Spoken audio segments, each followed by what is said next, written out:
لله رب العالمين اللهم صل وسلم وبارك على سيدنا محمد وعلى آله وصحبه أجمعين لا حول ولا قوة إلا بالله العلي العظيم أما بعد. Para bapak, ibu yang muliakan, rukun Islam ada 5. 1. Syahadat. 2. Sholat. Syahadat sudah diterangkan rada panjang sampai dengan 38 halaman selesai, baik syahadat tauhid maupun syahadat rasul. Dan malam ini kita masuk kepada rukun Islam yang kedua, yaitu sholat. Bismillahirrahmanirrahim. As-sholatu sholat. As-sani min arkanil Islam.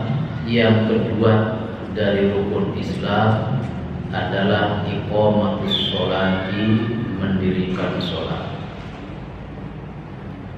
Wa makna iqamatiha, maksud dari mendirikan sholat adalah mulazamatuha, tetap konsisten mengerjakan sholat, wal mudawamatu, dan mudawamah kontinu alaiha, terhadap sholat, fi awqatiha, pada waktu-waktunya sholat, al mahdudatu, yang telah ditetapkan, bisyurutiha, dengan syarat-syarat sholat, wa arkaniha, dan rukun-rukunnya sholat, al-qararah, yang telah ditetapkan.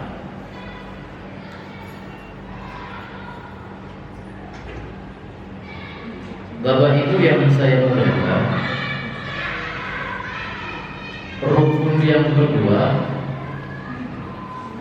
dari rukun Islam adalah sholat.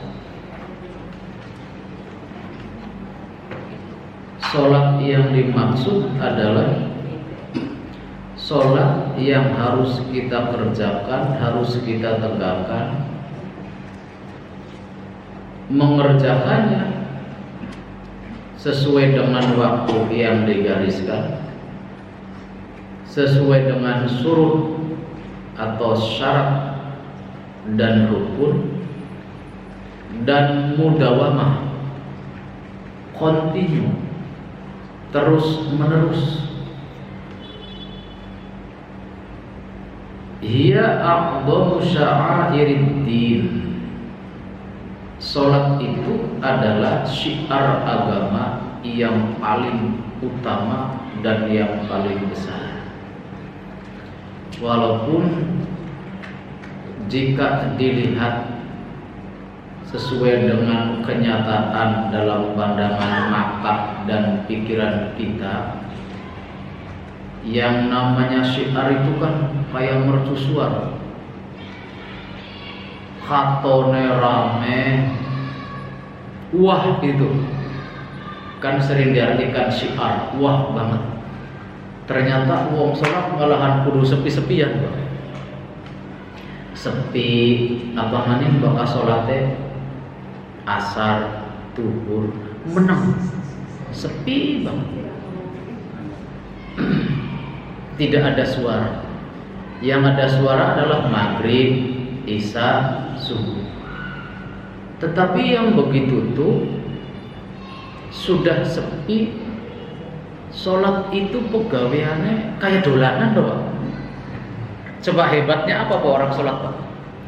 Angkat tangan, semua orang bisa mengerjakannya. Tangannya di dada, angkat tangan, kemudian nyegel dengkul. Sawise nyegel dengkul, jenggeleh tangan. Terus ngambung sujudan, bahasa Inggrisnya nyungsem. Nyungsem. Bahasa agamanya ruh. Jenggel ya. Dolanan jari, Pak. Nongol gitu. Tangan. Salamnya cuma tengok-tengok ke kanan, tengok ke kiri. Enggak ada hebat-hebatnya secara lahiriah. Lalu syiar hebatnya di mana letaknya? Cuma dilak-diluk gitu aja. Tapi yang begini nih, di dalam pandangan Allah dan Rasulnya, itu adalah syiar yang paling besar di dalam agama. Sebab itu adalah wujud dari tunduk dan patuhnya manusia terhadap yang menciptakannya.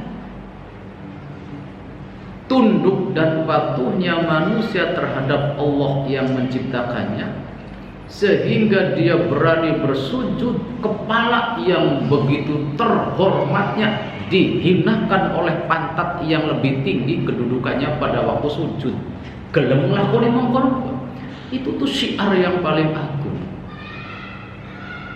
Maka beruntung sekali orang yang sholatnya mulazamah dan mudawamah dengan keyakinan yang penuh dan kontinuitas yang terus menerus tidak berhenti sesuai dengan waktunya, maka tidak melakukan sholat kecuali orang yang betul-betul dalam hatinya bersemayam satu keyakinan tauhid, iman kepada Allah Subhanahu wa ta'ala.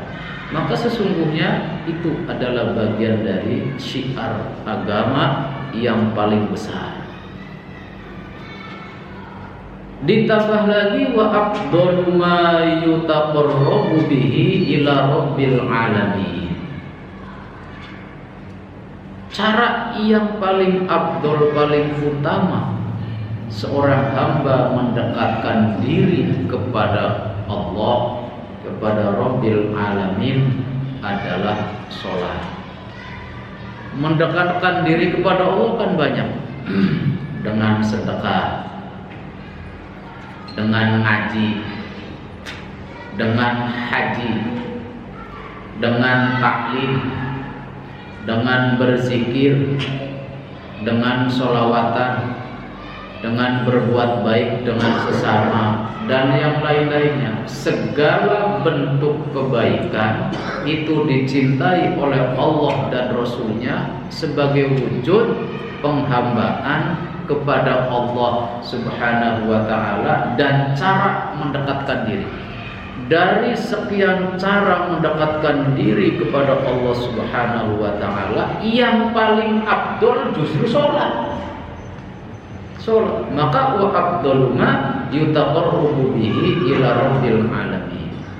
Sholat. Wa an Ibnu Mas'ud radhiyallahu anhu qala sa'altu Rasulullah sallallahu alaihi wasallam, saya bertanya kepada Rasul, ayyul amali ahabbu ila Allah, amal apakah yang paling dicintai oleh Allah? Wa fi riwayatin afdal, dalam riwayat hadis yang lain menggunakan kata afdal bukan ahabbu. Wa qala, Rasul jawab, as-salatu li waqtiha. Rawahu Syaikhani, hadis riwayat Imam Bukhari dan Muslim. Salat li waqtiha, pada awal waktunya, bukan di waktunya artinya. Kalau secara harfiah li waqtiha itu artinya pada waktunya. Maksudnya tepat waktu, dan tepat waktu itu yang dimaksud awal waktu. Kalau tepat waktu maksudnya di dalam waktunya, jika sholat asar jam 5:30 juga masih waktunya, maka maksudnya adalah awal waktu. Awal waktu. Bapak Ibu, ada yang bertanya pada saya jika saya menyampaikan materi motivasi di satu perguruan tinggi, Pak, bisa enggak menjelaskan indikasi seseorang yang hidupnya disiplin? Saya jawab, gampang sekali, kelihatan di mata Anda. Orang disiplin dalam banyak hal. Yang pertama, perhatikan sholatnya tepat awal waktu atau tidak. Jika sholatnya tidak di awal waktu, bahkan ketinggalan jamaah oleh imam misalnya, maka indikasi orang itu tidak disiplin. Satu. Yang kedua, perhatikan ketika rapat.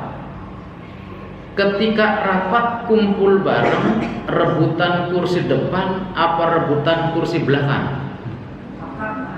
Jika rebutannya kursi belakang, indikasi orang itu tidak disiplin, Pak. Udah di mana saja, Pak. Mengapa begitu? Orang yang disiplin itu rebutannya barisan depan, Pak. Kalau sholat, itu akan berimbas positif pada perilaku kita setiap kegiatan.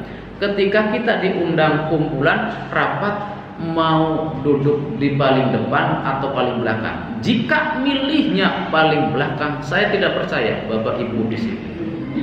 Dua.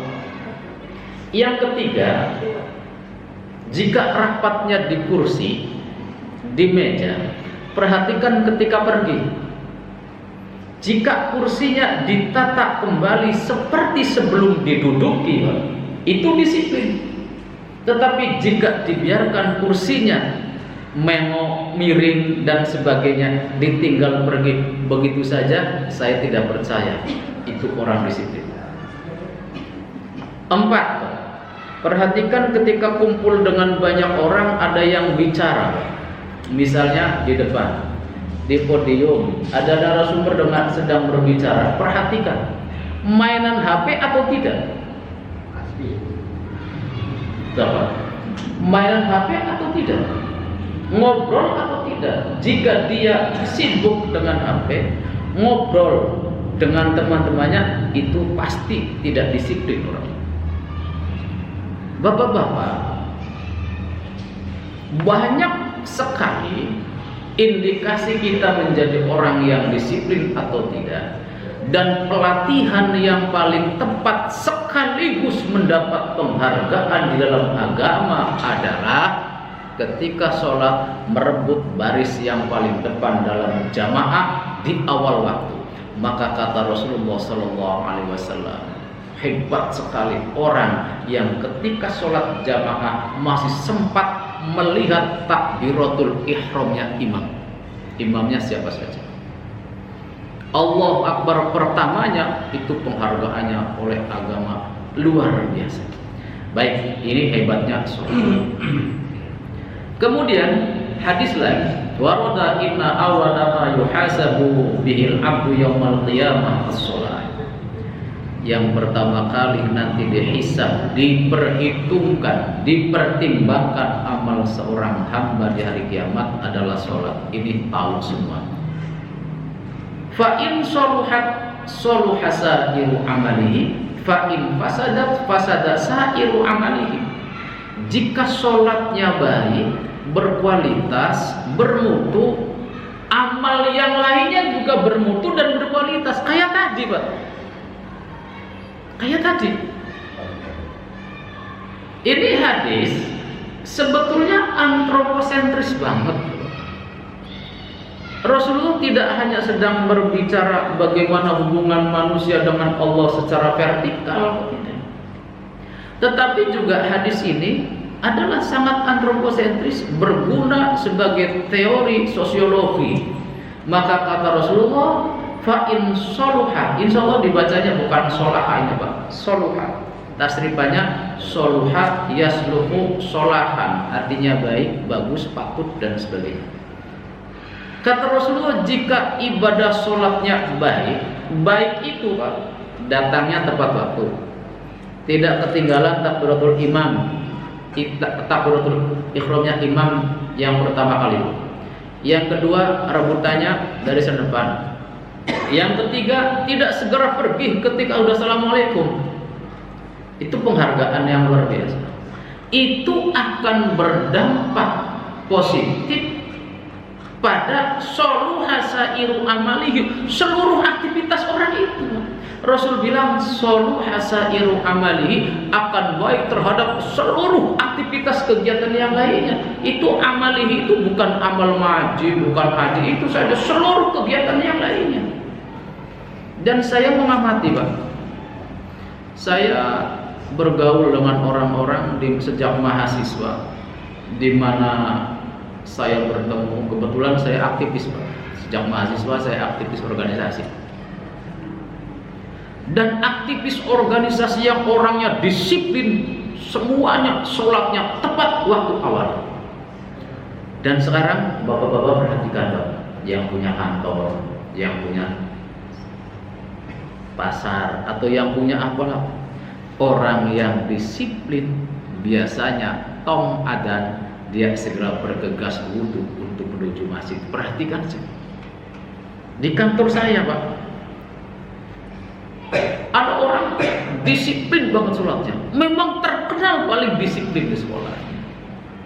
Tuh, ini jadi sholat itu tidak hanya penghargaan Allah, urusan ini ganjaran, enggak, tidak hanya itu, tetapi punya kegiatan yang berbuat selain. Wa in fasadat fasada sa'iru amali. Jika sholatnya padu-paduan bae, padu-paduan bae sholatnya, deluk lah simpun bim sholat diterima apa jare Gusti Allah kok. Nah Pak, yang begini Pak biasanya gampangan dalam banyak hal, termasuk dalam administrasi Pak, biasanya gampangan. Yo, baik, as-shalawatul mafruḍah. Sekarang sholat mafruḍah, sholat maktubah, sholat yang 5 waktu. As-shalawatul mafruḍah itu sholat yang 5 waktu itu, yang dipardukan itu khamsun, ada 5.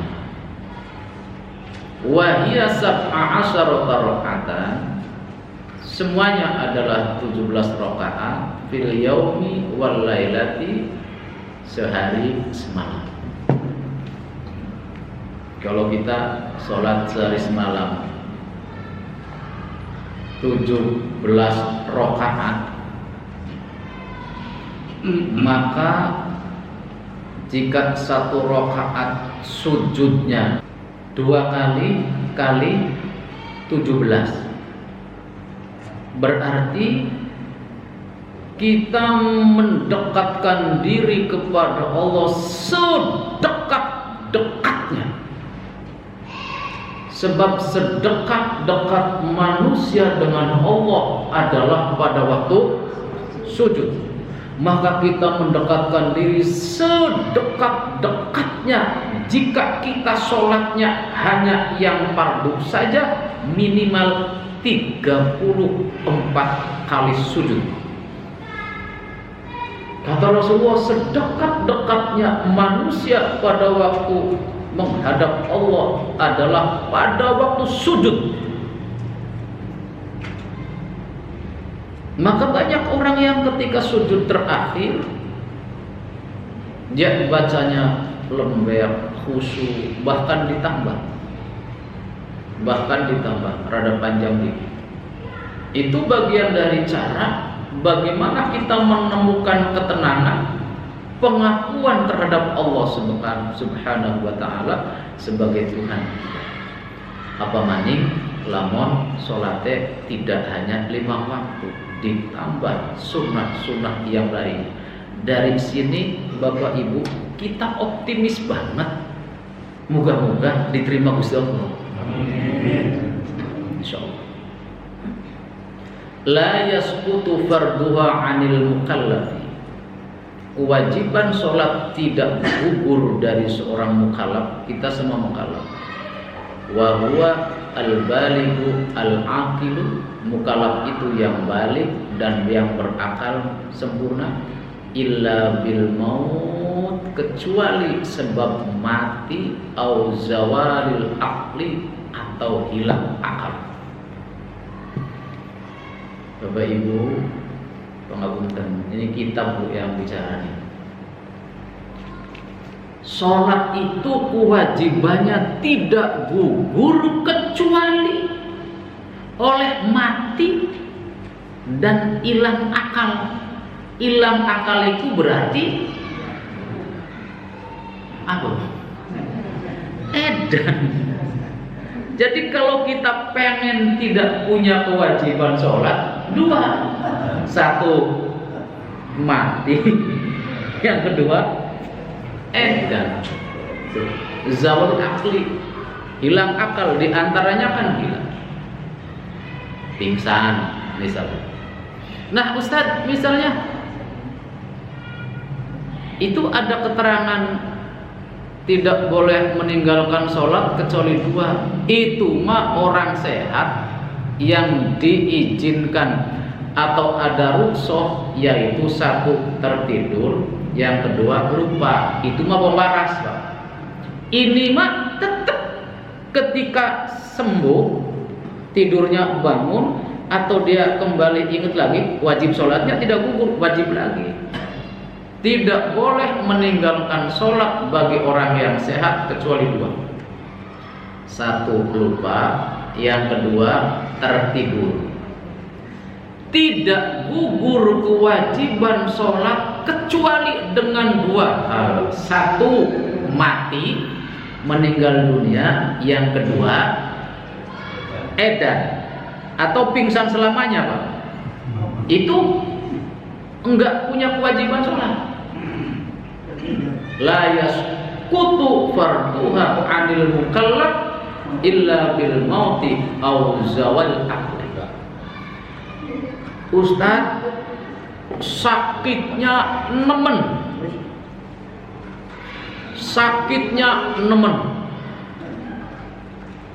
beli bisa tami, beli bisa kejet-kejet, wajib sholat selama otaknya masih berfungsi.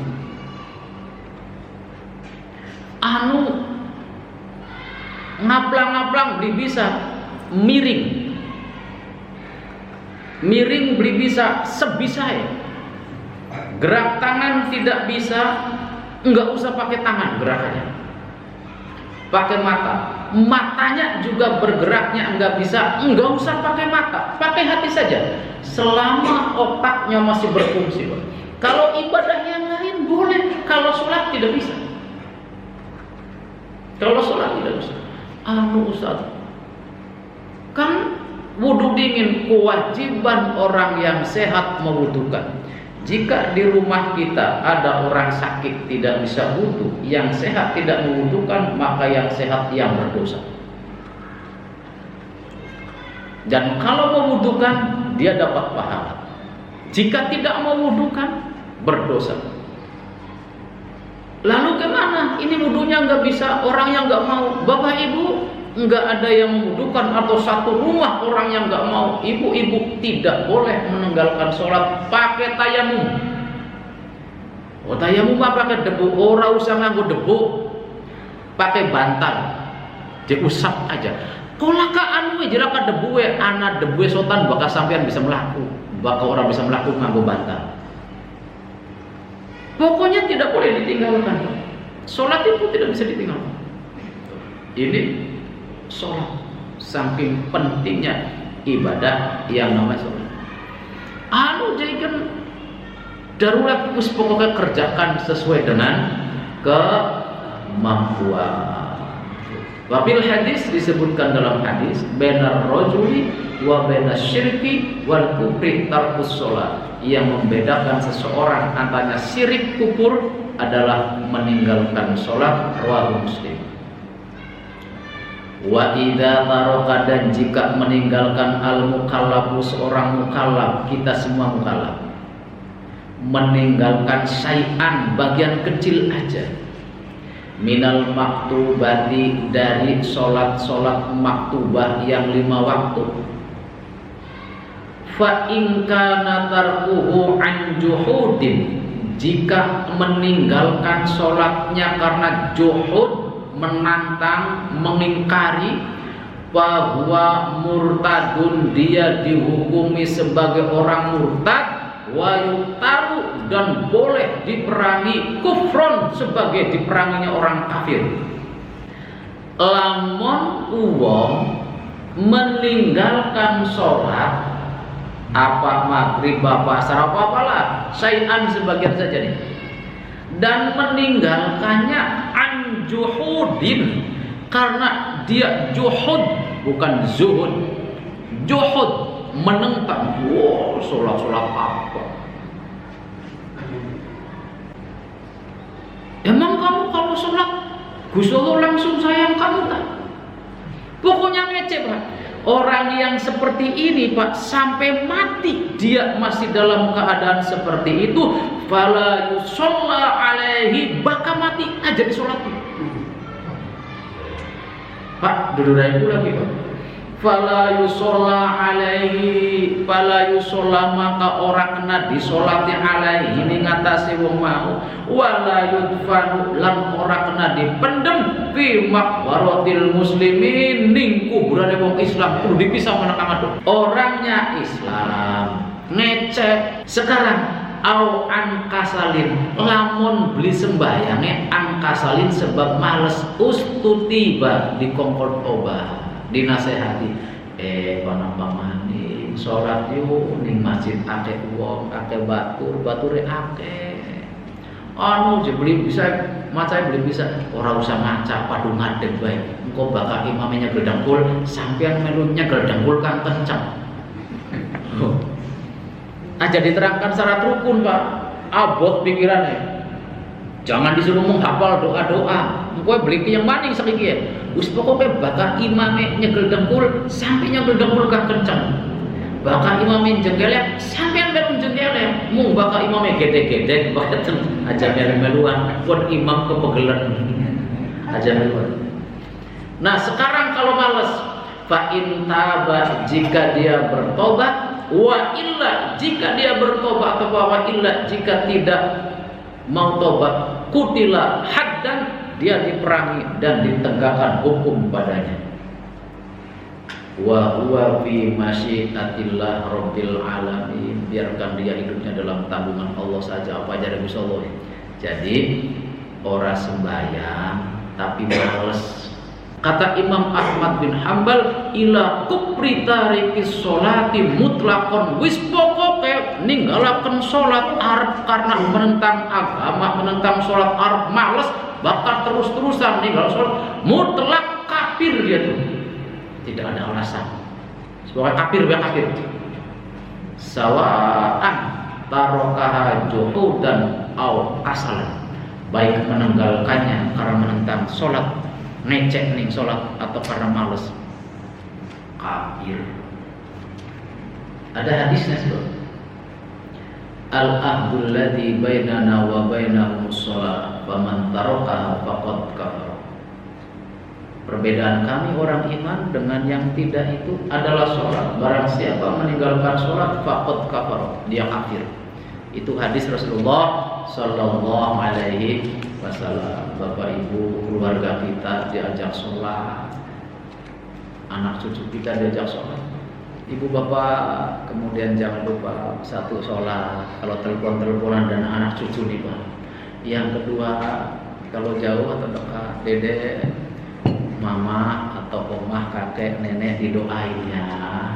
Doanya anak yang jauh Pak dikabulkan. Doanya saya doain rezekinya banyak, sehat, masya Allah. Kalau sering doa-doa begitu Pak, masya Allah. Di antara anak cucu kita yang mendoakan ada satu atau dua yang doanya dikabulkan langsung oleh Allah Subhanahu wa taala. Indah sekali hidup kita. Subhanallahumma wa bihamdika asyhadu an la ilaha illa anta astaghfiruka wa atubu ilaik. Assalamualaikum warahmatullahi wabarakatuh.